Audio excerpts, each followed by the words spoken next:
Shalom, Bapak Ibu Saudara. Kita jumpa kembali dalam mimbar rohani. Dalam kesempatan ini, firman Tuhan akan dilayani oleh Bapak Diaken Paulus Setiabudi. Semoga berkat firman kali ini meneguhkan iman kita. Amin.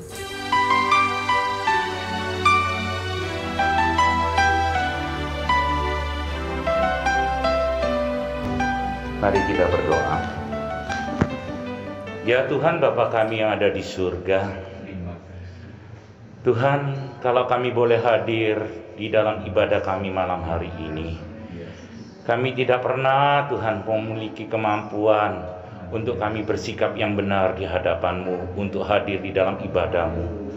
Tetapi karena oleh kemurahan-Mu dan tuntunan Roh Kudus dan pengampunan-Mu yang Kau berikan bagi kami, sehingga kami boleh Tuhan masuk di dalam ibadah-Mu dengan hati yang penuh-penuh, benar-benar dikuasai oleh Engkau Tuhan.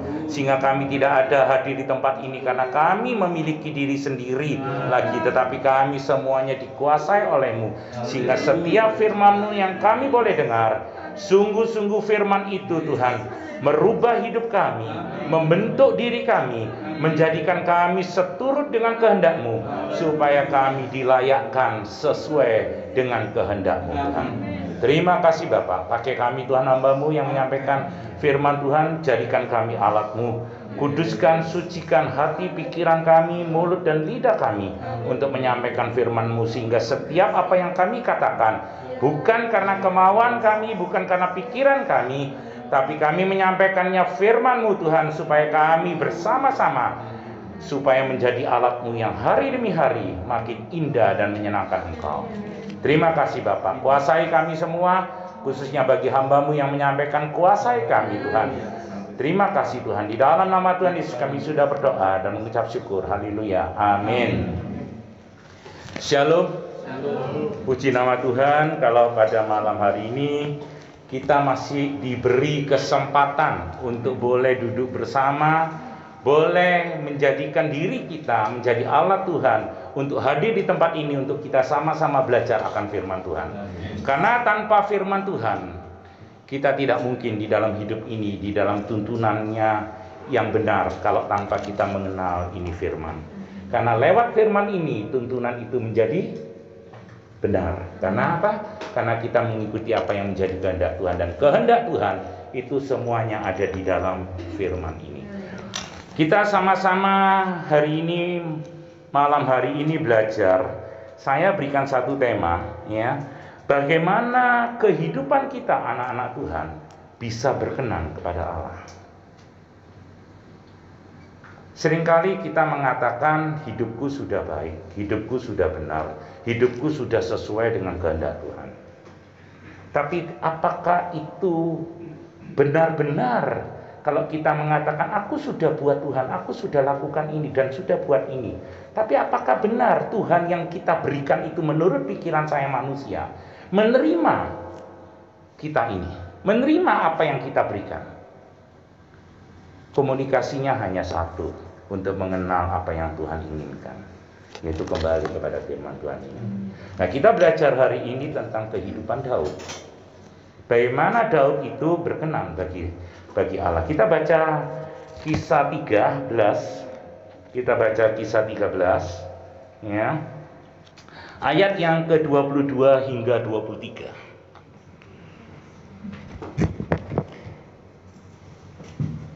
Setelah Saul disingkirkan, Allah mengangkat Daud menjadi raja mereka.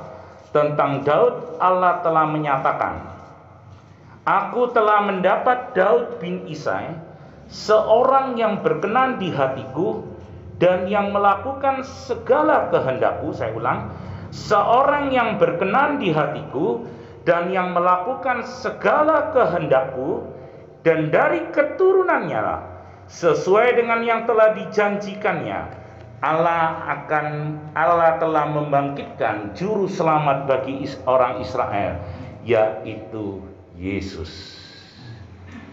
Dari keturunan Daud, kalau kita pelajari di Alkitab ini, ya, Yesus adalah salah satu hadir di dunia ini lewat keturunan Daud.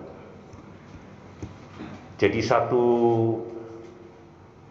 karunia, anugerah bagi Daud, sehingga Yesus boleh hadir lewat keturunannya Daud. Dan ini sesuai dengan janji firman Tuhan di awal. Kalau kita baca sekarang 1 Samuel 24 sebagai pembelajaran kita, ya, kalau kita ketahui di awal kita sudah baca bagaimana Daud ini memperkenan hati Tuhan dan diperkenannya oleh Tuhan, dan dia melakukan setiap kehendak Allah, ya.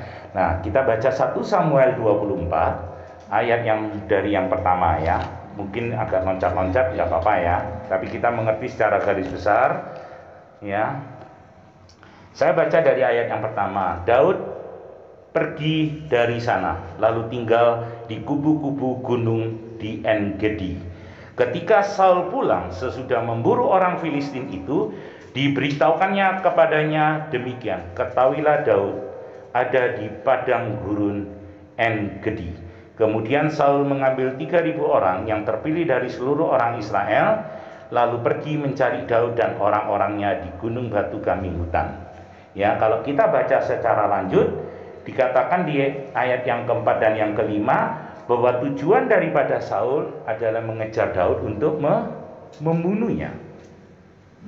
Nah, tapi kalau kita baca baca di ini ayat yang kelima, lalu berkatalah orang-orangnya kepada Daud, telah tiba hari yang dikatakan Tuhan. Jadi anak buahnya Daud menyampaikan ke Daudnya, sesungguhnya aku menyerahkan musuhmu ke dalam tanganmu, maka perbuatlah kepadanya apa yang kau pandang baik. Maka Daud bangun lalu memotong punca jubah Saul dengan diam-diam. Kemudian berdebar-debarlah hati Daud karena ia telah memotong punca Saul. Ayat yang ketujuh mohon diperhatikan. Lalu berkatalah ia kepada orang-orangnya, dijauhkan Tuhanlah kiranya daripadaku untuk melakukan hal yang demikian kepada Tuanku, kepada orang yang diurapi Tuhan, yakni menjamah dia, sebab dialah orang yang diurapi Tuhan. Dan Daud mencegah orang-orangnya dengan perkataan itu. Ia tidak mengizinkan mereka bangkit menyerang Saul. Sementara itu Saul telah bangun dan meninggalkan gua itu, hendak melanjutkan perjalanannya. Nah, saya boleh kita sama-sama belajar bersama. Kita hidup ini, di dalam menjalani hidup ini, kita tidak pernah terlepas dari dua kata yang selalu ada di dalam hidup ini, adalah hak dan kewajiban.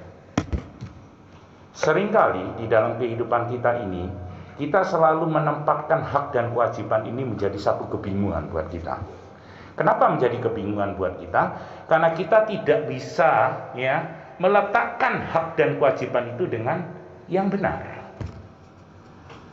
Nah, kalau kita nanti akan membaca ke belakang Daud ini, ya, bagaimana Daud ini bersikap terhadap Saul, ya, dan dia menghargai orang yang diurapi, ya, oleh Allah. Dia melakukan sesuatu yang di depannya sudah merupakan haknya dia menurut manusia, karena sudah diberikan, kan dia tinggal hanya tusuk, dan dialah yang menjadi raja untuk menggantikan Saul. Tapi apa yang dilakukan oleh Daud? Dia tahu. Nah, ini yang kita perlu belajar. Nah, kuncinya hak dan kewajiban itu sungguh-sungguh menjadi suatu hal yang harus kita anak-anak Tuhan bisa meletakkan kepada titik-titik pada tempatnya yang benar. Karena seringkali kita bukan tidak seimbang, tetapi kita salah menggunakan hak dan salah menggunakan kewajiban. Manusia seringkali berkata begini, apa salahnya kalau saya hidup di dunia ini? Saya memiliki hak untuk hidup, hak untuk menjalani kehidupan ini, hak untuk menerima sesuatu daripada Tuhan, hak untuk menerima kebaikan dari orang lain. Meskipun saya juga tahu kewajiban saya hidup untuk memuliakan Tuhan dan mengerjakan setiap perkara demi perkara sesuai firman Tuhan. Tapi hakku, aku ada. Sehingga ada beberapa ajaran yang mengatakan, ya, jangan lupa, kamu itu adalah pribadi yang Tuhan kasih anugerah, kuasa untuk melakukan satu perkara demi perkara. Sehingga di dalam sentral pikiran dan jiwamu, kamu bisa atur kehidupanmu untuk kebaikan dan kebaikan, supaya engkau memperoleh apa yang menjadi kebahagiaan yang Tuhan janjikan bagi kami. Tapi firman Tuhan mengajarkan kepada saya dan kita semua bahwa tidak ada satupun kemampuan kita untuk berbuat baik. Karena perbuatan baik itu pun adalah anugerah dari Tuhan pemberian. Bahkan iman kita melakukan setiap perkara untuk menjalani hidup kekristenan kita, itu pun juga anugerah. Ada lagi yang orang bilang kita diajarkan free will. Mungkin Bapak dan Ibu sering mendengar kata-kata free will, ya, kehendak bebas sebagai manusia yang Tuhan berkati buat kita anugerahkan. Saya mengatakan dengan jujur, ya, tidak ada kehidupan manusia yang betul-betul memiliki kehendak bebas. Free will itu adalah tipuan yang membuat kita lupa. Contoh yang paling mudah, ya. Apa yang menjadi kehendak kita? Kalau kita melakukan sesuatu, ya, hanya dua yang kita punya di dalam kehendak kita. Kehendak yang dikuasai oleh Allah dengan hikmat Allah, dan yang kedua, kehendak diri atau kehendak daripada kehendak iblis. Maupun kehendak diri adalah diri kita adalah diri yang sudah rusak secara total. Kenapa kok saya katakan? Karena dosa, ya, kita sudah tidak dilayakkan menjadi orang-orang benar. Karena kita tidak semuanya ini yang ada di dunia ini adalah orang yang tidak berdosa. Semuanya orang berdosa. Kita harus yakini itu karena ini firman Tuhan. Kenapa kok saya yakini dan kita harus belajar sama-sama meyakini? Karena Tuhan sendiri yang mengatakan. Kita tuh sudah tidak ada nilai kebaikan sama sekali. Oleh karena itu, ya, kehadiran Allah menyerupai, ya, manusia, yaitu binaturnya Yesus Kristus, yaitu Allah sendiri, ya, hadir di dunia kita ini menjadi anak Allah, ya, dan menjadi binatur yang kedua, ya, natur yang kedua adalah manusia yang 100% sempurna manusianya, selain satu alasan yaitu manusia yang tidak pernah berdosa, ya. Itulah Yesus Kristus hadir untuk apa? Karena dia tahu kita ini memang semuanya orang berdosa dan anak-anak yang terhilang, ya, anak-anak pilihannya yang terhilang itu harus kembali. Oleh karena itu Yesus Kristus hadir di tengah-tengah kita untuk merebut kembali anak-anaknya yang hilang, untuk kembali supaya masuk ke dalam kehidupan yang kekal bersama Bapa di sorga. Nah, oleh karena itu kehendak kita hanya ada dua. Maukah kita kehendak kita dilepaskan dan diserahkan kepada Allah, atau yang kedua, kehendak yang dikuasai oleh diri dan iblis untuk melakukan setiap perkara di dunia ini. Nah, Daud membedakannya sehingga dia boleh berkenan di hadapan Tuhan. Karena apa? Hak yang dia miliki secara manusia, sepertinya seakan-akan kekuasaannya dia untuk melakukan itu, dia tanggalkan semua. Seperti apa yang Yesus Kristus lakukan. Waktu dia di dunia, dia menanggalkan, mengosongkan dirinya untuk betul-betul menjadi manusia yang bisa dibunuh dan bisa merasakan kesengsaraannya untuk memikul salib untuk menanggung dosa-dosa kita. Saya pernah sempat berpikir, ya, kalau Yesus itu tanpa pikul salib dan dia tanpa mau dibunuh pun sanggupkah? Sanggup, karena Allah betul-betul dia ilahi. Tapi dengan kerelaannya dia untuk menyerahkan dirinya sebagai manusia untuk mati di kayu salib. Dan Daud juga belajar. Meskipun ini hidup Daud sebelum Yesus, ya, tapi Daud juga melakukannya yang sama.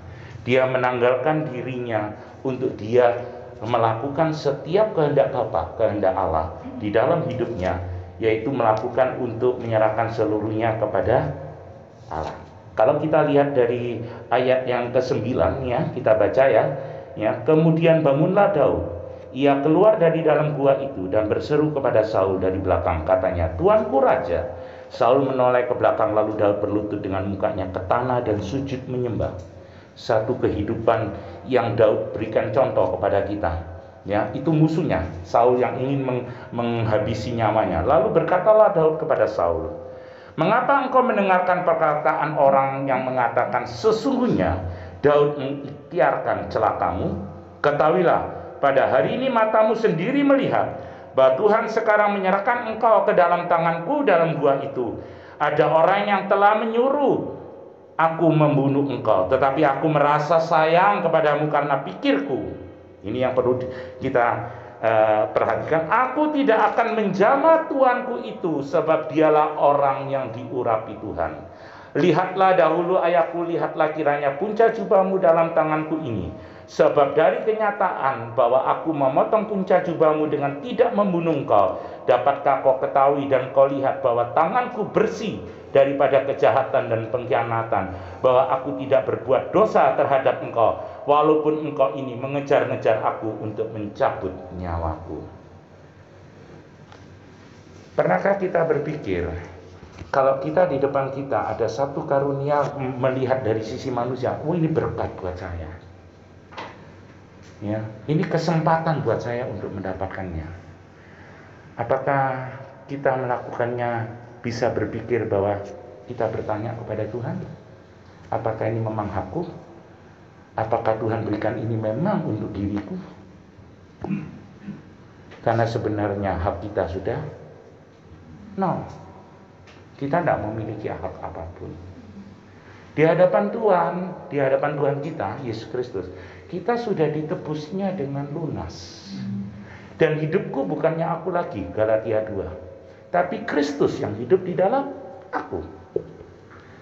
Kalau aku mengatakan itu, saya dan Bapak dan Ibu mengatakan itu kepada kita semua di hadapan Tuhan, hidupku bukannya aku lagi, tapi Kristus hidup di dalam aku.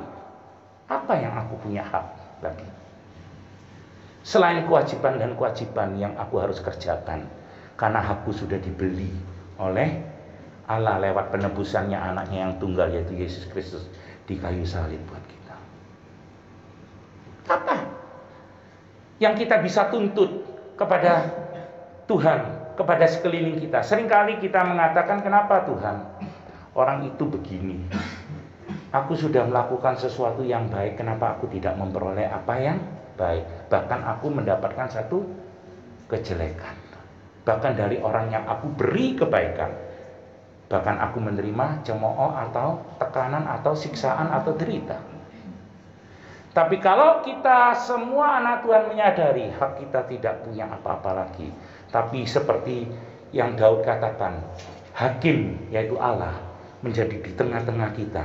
Dia yang menentukan siapa yang salah, siapa yang benar. Apa yang saya harus lakukan, Bapak dan Ibu lakukan?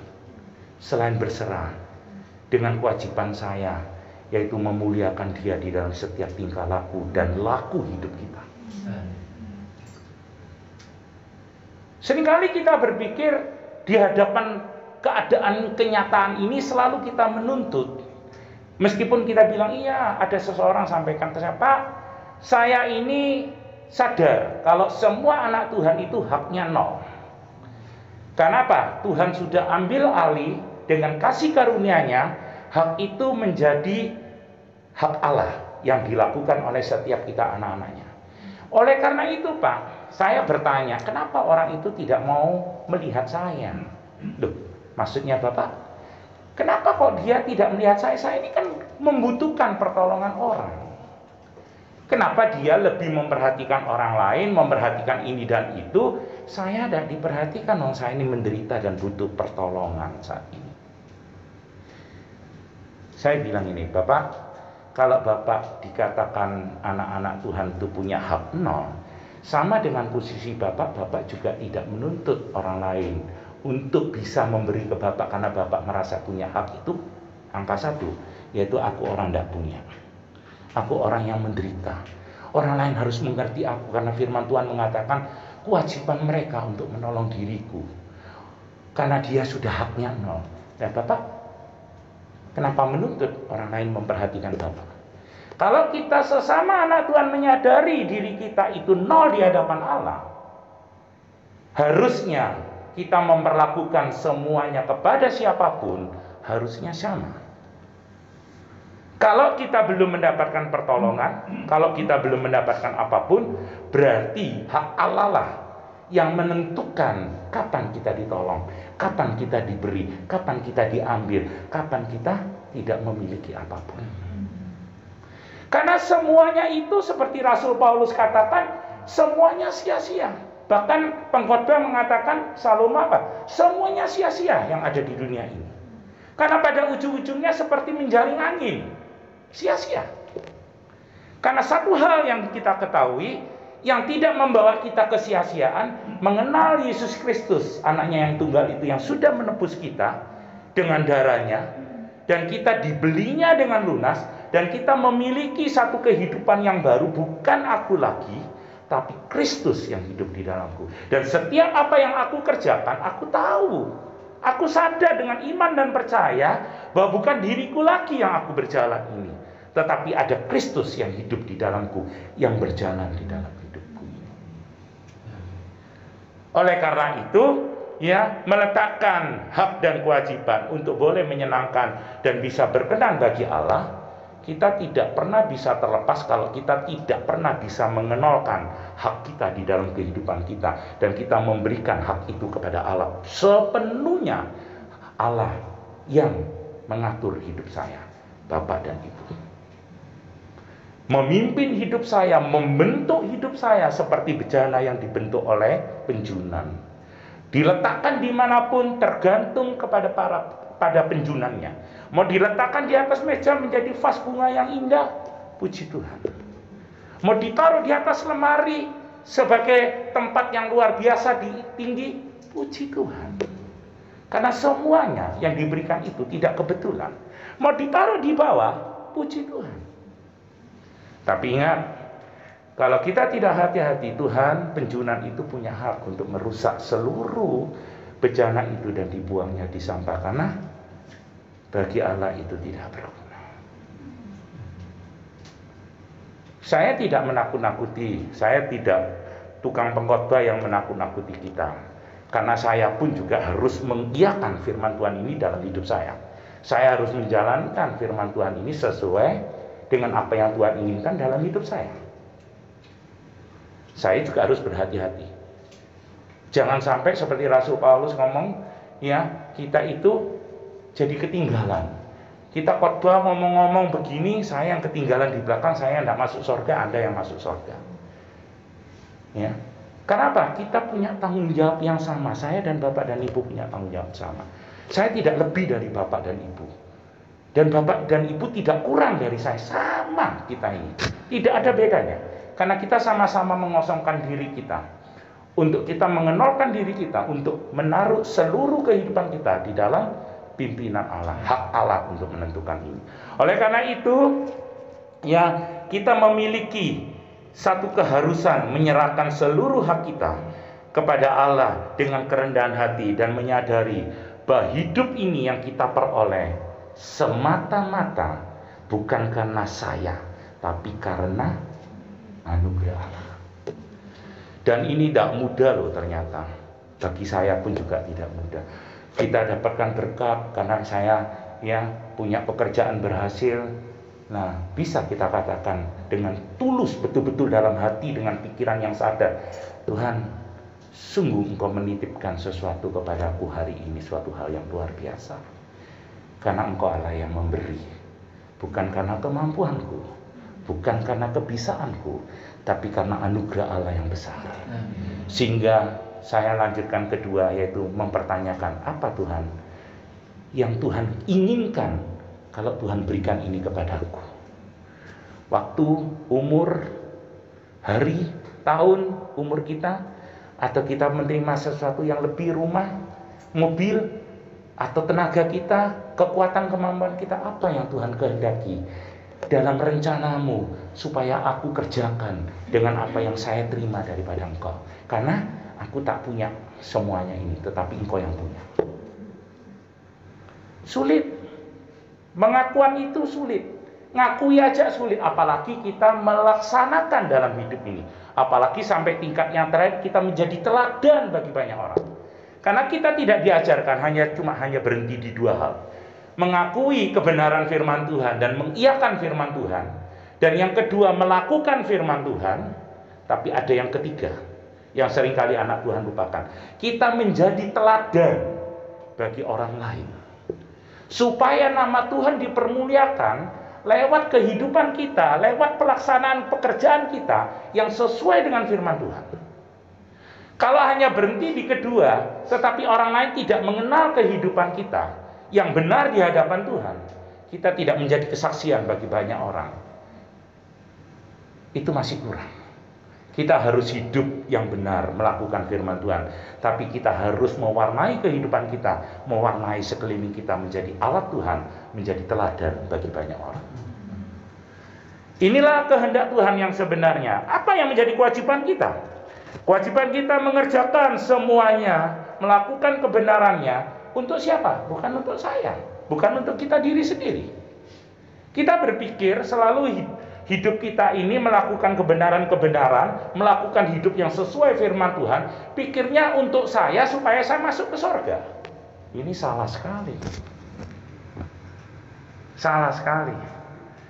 Harusnya kita berpikir di dalam kehidupan ini, kita yang menangkap dari kehendak Tuhan dan dalam firman ini, kita hidup benar, melakukan kebenaran itu dan menjadi teladan bagi kehidupan kita untuk kemuliaan Tuhan. Untuk siapa? Untuk Dia. Supaya Dia Allah kita yang kita permuliakan. Supaya Dia yang ditinggikan di dalam kehidupan ini. Ini menjadi koreksi buat kita semua. Bahwa hidup ini bukan selalu kepada diri kita dan selalu mengandaikan hidup ini hanya untuk saya dan untuk saya. Apalagi keadaan seperti kesulitan sekarang ini adalah kesempatan kita berpikir untuk diri saya dan diri saya dan diri saya. Semua gereja pun berpikir, ya, saya mendengar ada satu gereja yang sekarang terakhir ini pecah karena mikirkan untuk dirinya supaya uang itu masuk untuk dirinya, gerejanya dan umatnya untuk gerejanya untuk dirinya, sehingga meskipun dalam satu keluarga bisa memisahkan diri. Tanggung jawab seorang anak, menantu atau orang tua, ya, semuanya buyar. Karena apa? Tatanan firman Tuhan menjadi lepas di dalam hidup keluarga mereka. Karena apa? Ini kekuasaan. Kita anak Tuhan tidak diajarkan untuk itu. Kalaupun kita tidak berkuasa dan kita tidak memiliki apapun dan kita tidak mempunyai harta apapun, jangan lupa, kita yang penting memiliki Tuhan, Allah kita, di atas segala kehidupan kita, itu yang lebih terutama. Itu harta yang paling besar. Oleh karena itu, apa yang menjadi kewajiban kita? Ya, kita harus hidup bukan hanya memuliakan Dia, hidup hanya menyerahkan seluruh kehidupan kepada Dia, tapi kita harus boleh menanggung risiko di dalam kehidupan. Ini yang Daud ajarkan. Bapak dan Ibu kalau tahu cerita Daud ini bukan orang yang hidupnya 100% benar. Seperti kita semua yang seringkali kadang-kadang kita tidak sadar. Bukan sadar ya. Kalau sadar kita berbuat jahat, itu ada dua pertanyaan. Tapi saya tidak bahas di sini. Tapi kita melakukan sesuatu yang tidak benar. Karena tubuh kita ini, jasmani kita adalah penuh dengan dosa. Dan memang asalnya dari dosa. Ya. Nah, kita ini seringkali kadang-kadang jatuh. Daud pun juga lakukan. Batseba dia ingini, ya, sampai hamil. Dan saat hamil dia bukan bertobat minta pengampunan Tuhan, dia melangkah yang kedua. Seringkali kita manusia kan tanpa sadar kita kan selalu menutupi kesalahan pertama dan melakukan kesalahan kedua, melakukan kesalahan ketiga, sehingga banyak para hamba Tuhan jatuh dalam hal dosa ini. Sudah tahu mengarahkan jemaat yang salah tentang Tritunggal, tentang ini dan itu, tetapi dia tidak mau lari kembali kepada jalan yang benar, tambah lari keluar. Kenapa? Dia beralasan terus untuk menutupi kesalahan yang pertama, menutupi kesalahan yang kedua, menutupi kesalahan yang ketiga. Akhirnya tambah menumpuk kesalahan itu dan makin keluar. Nah, Daud pun juga begitu. Dia berpikir dia sudah mau melakukan kesalahan. Bagaimana caranya melakukan kesalahan ini supaya terselesaikan, supaya dia tetap bisa memiliki Batseba? Uriahnya, suaminya dikirim ke medan perang untuk di depan supaya terbunuh. Apa yang dilakukan Daud yang lain? Ya, banyak hal-hal yang kurang berkenan di hadapan Tuhan. Tapi juga Daud selalu belajar untuk mohon pengampunan Tuhan, dan dia merubah hidupnya supaya hari demi hari makin sesuai di hadapan Tuhan. Dan Daud selalu belajar tunduk di hadapan Tuhan. Dia waktu di Siklah, dia semuanya dirampok, istrinya dibawa lari oleh musuh. Apa yang dilakukan Daud? Dia tidak ingin langsung mengejar tanpa arah, tapi dia duduk dan dia berlutut dan dia menghadap Tuhannya dan minta petunjuk Tuhan. Dan dia Tuhan yang menuntun dia untuk keluar dari tempatnya kejar mereka. Memang tidak masuk akal menurut pikiran kita. Sudah berapa hari yang lalu, sudah berapa waktu yang lalu sudah menghilang. Tapi Daud tetap melakukan mengejarnya. Meskipun dia tidak tahu musuh ini lari kemana. Tapi Tuhan tuntun ada satu orang yang bisa menuntun dia untuk mencapai musuhnya. Dan akhirnya dia memperoleh kemenangan. Dan semua istri dan istri dari anak buahnya kembali ke dia dengan hartanya semua. Itu yang Daud lakukan. Bukan hanya itu, waktu Batseba pun dia juga menundukkan diri di hadapan Tuhan. Dia mengakui kesalahannya waktu Nabi Nathan untuk menegurnya. Abraham apakah juga benar 100% sempurna? Tidak. Abraham menipu dirinya sendiri untuk menyampaikan bahwa Sarah tunangannya itu bukan tunangannya tapi adiknya, supaya dia selamat. Tapi kenyataan Allah memberikan satu kenyataan kepada Abraham. Ternyata setelah tahu raja kalau dia itu istrinya, bahkan dia dilepaskan. Bukan malah dia waktu mengaku adiknya dia malah hidup dengan nyaman, tetapi waktu dia diberikan mimpi kepada raja ini memberikan kebebasan buat Sarah itu tinggalkan negara ini untuk supaya karena dia tahu dia tidak mau berdosa karena mengganggu istri orang. Itulah yang Allah lakukan. Kadang-kadang kita berpikir, Allah, aku ingin yang Allah lakukan begini. Tapi kenyataannya kita mendapatkan sesuatu yang berbeda. Kadang-kadang kita berontak. Tapi itulah yang terbaik buat kita. Oleh karena itu, Bapak dan Ibu, kita boleh belajar daripada bagaimana kita boleh berkenan di hadapan Tuhan, yaitu meletakkan hak kita 100% sempurna di hadapan Allah, dan kita mengosongkan hak kita pada diri kita sendiri, karena kita sudah tahu kita sudah dibayar lunas oleh darahnya, dan kita sudah ditebusnya menjadi manusia yang baru. Dan kita tidak punya hak apapun, sehingga free will yang tadinya katanya kehendak bebas kita sudah kita serahkan kepada kehendaknya Allah. Dan Allah lah yang berkehendak di dalam hidup kita untuk kita lakukan di dalam kehidupan kita ke depan. Dan yang kedua, kita juga harus tahu hak kita ini sudah tidak ada lagi, karena kita sudah percaya dan kita meyakini hidupku bukannya aku lagi, karena hidup ini sudah diserahkan kepada Tuhan dan Kristus yang hidup di dalam diriku. Dan setiap apa yang kita kerjakan, setiap apa yang menjadi kehendak kita, bukan kehendak diriku lagi, tetapi kehendak Kristus yang di dalam kehidupan kita, di dalam pikiran kita. Nah, oleh karena itu Bapak dan Ibu, kalau kita tahu hak kita tidak ada, kita hanya memiliki kewajiban dan kewajiban. Kewajibannya apa? Ya, kewajiban apa yang Tuhan inginkan dalam kehidupan kita, yaitu hidup yang memuliakan Dia dan memiliki satu tanggung jawab terhadap apapun yang kita perbuat. Jangan kita suka lari dengan apa yang menjadi tanggung jawab saya dan Bapak dan Ibu. Jangan. Kalau kita salah, aku itu kesalahan. Kalau kita memang itu harus risikonya kita menerima kerugian. Kalau kita harus menerima ejekan atau kita menerima olokan dan teguran, lakukan yang benar. Terimalah itu risiko itu, karena risiko itu menjadi kewajiban kita untuk menerimanya. Karena Allah sendiri yang akan melindungi kita, menolong kita untuk kita bisa hidup yang benar di hadapan Tuhan. Bapak dan Ibu, jangan berpikir bahwa hidup benar kita ini selalu karena kemampuan kita. Karena kita sudah diperbarui, ya, seakan-akan kita diberitahukan oleh keadaan. Kalau engkau menjadi anak Tuhan, engkau punya kuasa untuk hidup menjadi anak Tuhan. Kita tidak pernah mempunyai kuasa Allah di dalam kehidupan saya dan Bapak dan Ibu. Tetap kita adalah manusia yang fana, yang tidak punya apa-apa. Tapi Allah lah yang berkuasa di dalam kehidupan kita. Allah lah yang berkuasa. Kita mau menghadapi apa terhadap kehidupan kita di hadapan kita? Penyakit? Mampukah kita? Tidak. Jalani apa yang menjadi hidup. Kita tidak pernah akan takut kepada apapun. Karena kita tahu kita tidak pernah sendirian. Hidup ini sudah bukan punyaku lagi, tapi menjadi milik Kristus. Kalaupun nyawa ini hilang pun, ya kita tahu, ya Allah perlindungan saya itu akan tetap melindungi. Karena kehidupan yang saya pertaruhkan bukan kehidupan di dunia ini. Kehidupan kita adalah kehidupan kekal di sorga yang menjadi satu pertaruhan kehidupan kita ke depan. Jangan berpikir hanya hidup yang pendek, karena hidup pendek ini hanya sementara. Kita suatu hari akan kita lepaskan. Kemarin berapa minggu yang lalu saya datang ke Adiasa, saya melihat seseorang yang tokoh besar, dikenal banyak orang. Saya lihat kembangnya luar biasa, ya, sangat-sangat banyak di dalam keadaan pandemi ini. Banyaknya keliling kembang itu untuk menyampaikan duka cita dan memuji keberadaan orang tersebut. Tapi saya berpikir sederhananya ini, puji nama Tuhan.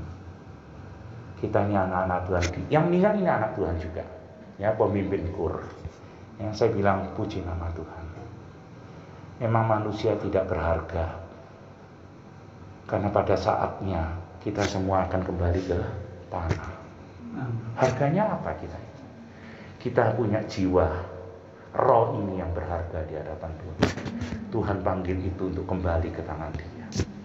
Meskipun manusia boleh memuja atau mengolok kita tetap di dalam kuburan, tetap menjadi satu dengan tanah. Kita tidak bisa lakukan apapun. Belajarlah satu hari hidup ini, kita harus kembali ke tangan Bapa dengan baik, dengan benar. Jangan memikirkan sesuatu yang ada di depan kita saat ini, tapi pikirkan jauh ke depan, bahwa satu hari kehidupan kekal menanti kita semua, supaya kita hidup di dalam surga bersama Bapa. Itulah yang menjadi satu prinsip kehidupan kekristenan kita yang hari ini yang saya ajarkan dan kita belajar bersama-sama. Bagaimana Daud hidup yang berkenan bagi Allah, sehingga Tuhan sendiri mengatakan, ini Daud adalah orang yang berkenan bagiku dan melakukan firman-Ku. Bahkan kalau kita baca dari cerita tadi Samuel itu, sampai akhirnya Saul katakan apa? Daud, engkau adalah orang yang benar. Jangan lupakan diriku. Dan ya kita baca ya, supaya kita tahu. Kita baca di ayat pasal 24 tadi. Kita baca ayat yang ke-17. Setelah Daud selesai menyampaikan perkataan itu kepada Saul, berkatalah Saul, suara muka itu, ya anakku Daud. Sesudah itu dengan suara nyaring menangislah Saul, katanya kepada Daud, engkau lebih benar daripada aku, sebab engkau telah melakukan yang baik kepadaku, padahal aku melakukan yang jahat kepadamu. Telah kau tunjukkan pada hari ini betapa engkau telah melakukan yang baik kepadaku, walaupun Tuhan telah menyerahkan aku ke dalam tanganmu. Engkau tidak membunuh aku. Apabila seorang mendapat musuhnya, masa akan dilepaskannya dia berjalan dengan selamat.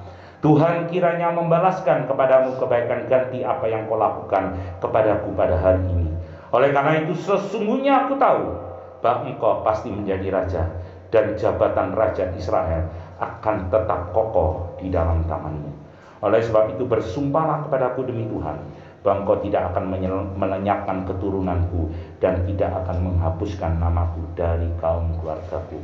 Lalu bersumpahlah Daud kepada Saul. Kemudian pulanglah Saul ke rumahnya, sedang Daud dan orangnya pergi ke kubu gunung. Betapa indahnya kalau kita hidup dengan cara yang benar, ya, karena semua akan diperhitungkan, bukan hanya oleh manusia. Ini manusia yang memperhitungkan Saul kepada Daud kebenaran itu, tetapi Allah memperhitungkan. Abraham melakukan apapun, firman Tuhan katakan di Ibrani apa? Abraham dibenarkan imannya oleh Tuhan. Apakah Bapak dan Ibu tidak rindu untuk dibenarkan hidup Bapak dan Ibu di dalam hidup di dunia ini menjadi satu kebenaran bagi Tuhan, bukan kebenaran bagi manusia? Kalau saya dan Bapak dan Ibu harusnya belajar untuk rindu hidup ini, ya, sampai satu hari Allah memperhitungkan itu menjadi kebenaran bagi Allah. Betapa indahnya kalau hidup kita ini benar-benar dikuasai dan dipimpin oleh Allah, sehingga hidup ini sungguh-sungguh sangat-sangat berkenan bagi kemuliaan Allah. Oleh karena itu Bapak dan Ibu, saya tutup ibadah firman Tuhan ini dengan satu penyampaian prinsip kehidupan kerohanian kita secara Kristiani. Tanggalkanlah kehidupan jasmania dan dunia kita, karena itu tidak akan menolong buat kehidupan kekal kita. Tanamkanlah di dalam kehidupan kita, yaitu kerohanian yang benar, yang boleh bertumbuh hari demi hari, supaya kita hidup benar di hadapan Allah, sehingga Allah memperkenan kita di hadapannya, supaya hidup ini menjadi alat Allah. Itu yang perlu saya sampaikan ke Bapak dan Ibu. Mari kita sama-sama berdoa. Ya Tuhan, Bapa kami ada di surga, kami sadar Tuhan, di dalam segala apapun kami tidak bisa melakukan dengan kemauan kita sendiri. Kalau kami semua anak-anak-Mu belajar untuk melakukan dengan kemauan kami sendiri, hanyalah ujung-ujungnya perbuatan yang tidak benar, yang tidak sesuai dengan kehendak-Mu. Karena kami adalah orang yang berdosa Tuhan. Karena oleh kemurahan-Mu kami memperoleh penebusan-Mu. Sehingga di dalam setiap apapun kami ke depan, kami harus menyadari dengan menundukkan diri kami, merendahkan hati dan pikiran kami. Kami ada, kami bisa, kami melakukan semuanya, itu karena anugerah-Mu. Terima kasih Tuhan, pakai kami hari demi hari. Makin hari demi hari Tuhan, kami makin menjadi alat-Mu yang sangat-sangat menyenangkan hati-Mu, yang memperkenan hati-Mu Tuhan. Terima kasih Tuhan, pakai kami Tuhan, didiklah kami, bentuklah kami, pimpinlah kami sesuai dengan apa yang menjadi kehendak-Mu. Terima kasih Tuhan, di dalam nama Tuhan Yesus kami sudah berdoa dan mengucap syukur. Haleluya, amin.